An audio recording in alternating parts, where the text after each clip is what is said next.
समस्या बताते हैं, रोड नहीं है तो हम क्या बताएंगे। अच्छा, मोदी जी बोल रहे हैं कि हम सब महिला को दिए हैं गैस सिलेंडर, मिला है? ना हमरा ना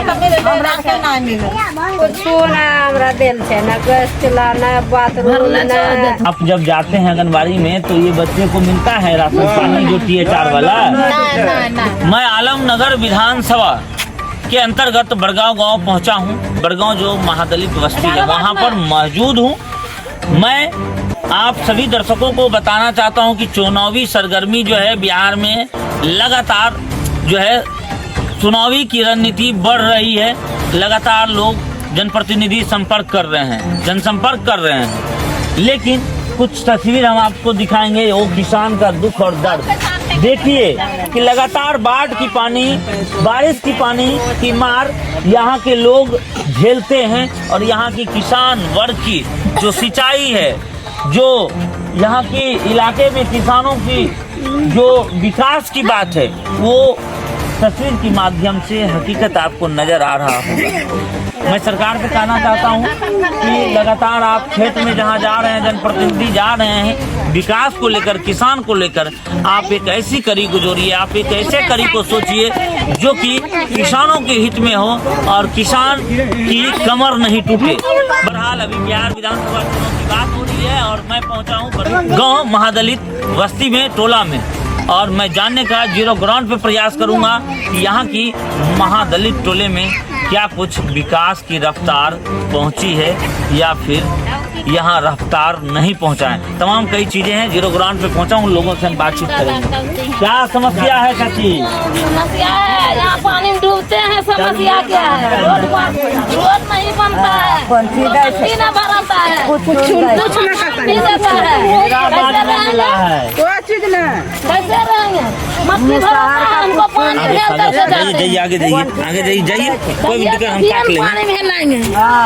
चलिए, सब चीज के हमको दिक्कत है। सरकार के वोट देते हैं, जब वोट देते हैं तो कथी लोग वोट देते हैं? हमको मट्टी भराइए, हमको घर दीजिए, मकान दीजिए, रोड दीजिए बोलने के लिए। बिहार विधानसभा चुनाव की सरगर्मी अब तेज होकर चली है और इसी कड़ी में आज हम बात कर रहे हैं आलमनगर विधानसभा क्षेत्र की, जहां निर्दलीय प्रत्याशी विक्रम कुमार ने अपने क्षेत्रीय दौरे के दौरान जनता की समस्याओं को करीब से जाना। विक्रम कुमार ने जब बड़गांव के महादलित टोला का दौरा किया तो वे खुद चौंक गए।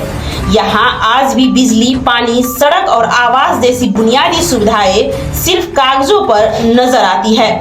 प्रधानमंत्री आवास योजना हो या उज्ज्वला योजना, जमीन पर इसका असर नरादर है।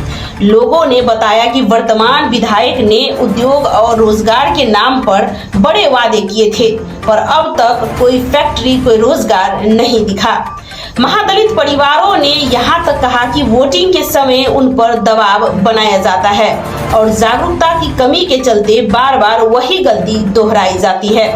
निर्दलीय प्रत्याशी विक्रम कुमार ने इस हालात पर सीधा प्रहार करते हुए कहा, यहाँ भ्रष्टाचार की जड़ें गहरी है, लोग डर के साए में जी रहे हैं, कोई खुलकर बोलने की हिम्मत नहीं करता। देखिए यहाँ पे किसान की कितनी क्षति हो रही है, सरकारी सुविधा से दिया जा रहा है, क्योंकि अब इतना भरपाई कौन करेगा? सरकार तो बोलेगा हम काम कर रहे हैं, ये लोग बाढ़ के ऊपर नियंत्रण करता तो अभी हो जाते हैं, क्योंकि दूसरा देश जो है पूरा समुद्र सूखा देते हैं, लेकिन हमारे बिहार का गवर्नमेंट जो है एक पानी, बाढ़ का पानी। लेकिन अगर जनता के आशीर्वाद से जीत कर आया तो सड़क से लेकर सदन तक उनकी आवाज बनूंगा। उन्होंने यह भी कहा कि वे किसी पार्टी में शामिल नहीं होंगे और निर्दलीय रहते हुए जनता की आवाज को सशक्त करेंगे। आलमनगर की जनता इस बार बदलाव के मूड में दिख रही है। अब देखना यह होगा कि क्या निर्दलीय प्रत्याशी विक्रम कुमार इस बदलाव की आवाज बन पाते हैं या नहीं। फिलहाल बिहार चुनाव की ये जमीनी कहानी बताती है कि वादे बहुत हुए, अब जनता हक की बात चाहती है। देखते रहिए STN न्यूज। मैं हूँ दीभा कामत। नमस्कार, मैं इस वक्त मौजूद हूँ आलमनगर विधानसभा क्षेत्र में। लगातार निर्दलीय प्रत्याशी दौरा कर रहे हैं और तमाम जनप्रतिनिधि जो तमाम प्रत्याशी हैं वो भी दौरा कर रहे हैं, लेकिन हमारे बीच अभी निर्दलीय प्रत्याशी हैं, उनकी जुबानी जानेंगे क्या कुछ आम जनताओं के लिए और आलमनगर वासियों के लिए सोचे हैं? क्या निर्दलीय प्रत्याशी का क्या घोषणाएं हैं? क्या कुछ लोगों के बीच जा रहे हैं तो जन समस्या सुन पा रहे हैं? क्या नाम हुआ आपका? विक्रम कुमार गुप्ता। विक्रम जी, कैसे आपने चुनावी माहौल में एक आने का प्रण लिया और आपने किस पद से नॉमिनेशन किया है? मैं विधायक पद से नॉमिनेशन किया हूँ। मेरा आने का मेन पर्पस यह है कि समाज में बढ़ती हुई भ्रष्टाचार और समाज में शिक्षा दर जो है उनकी स्थिति बहुत ही दयनीय रही है और होते हुए जा रहे हैं, क्योंकि समाज में बिना शिक्षा का कुछ नहीं किया जा सकता। आप देखिए, थोड़ा सा भी अगर कोई अब ब्लॉक में भी जाते हैं तो वहाँ पे भी उनसे रिश्वत लिया जाता है। माना जाता है कि कुछ शिक्षित लोग हैं जिनसे उनका शोषण नहीं होता, जो ऐसा नहीं है कि समाज में हर कोई शिक्षित है, लेकिन समझदार भी होना चाहिए। अभी आप जो लगातार विधानसभा क्षेत्र में दौरा कर रहे हैं जी, आप किस पार्टी से हैं?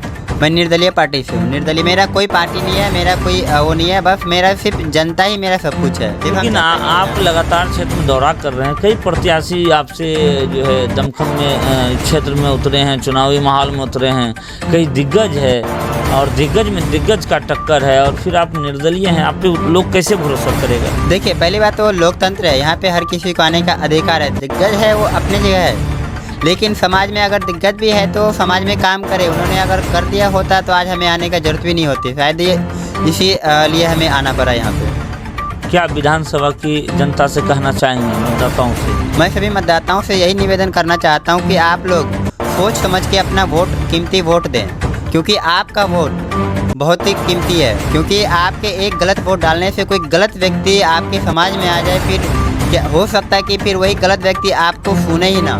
तो इसीलिए आप अपने लेवल का व्यक्ति को चुने, मतदान करें।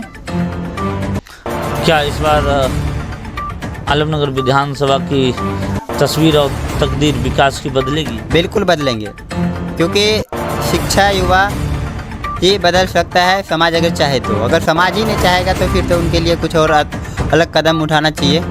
अगर उनको लगे कि हम नहीं तो किसी और को चुनिए। अगर लगता है आलमनगर विधानसभा को कि विक्रम कुमार कुछ अच्छा कर सकता है तो इनको चुनना चाहिए।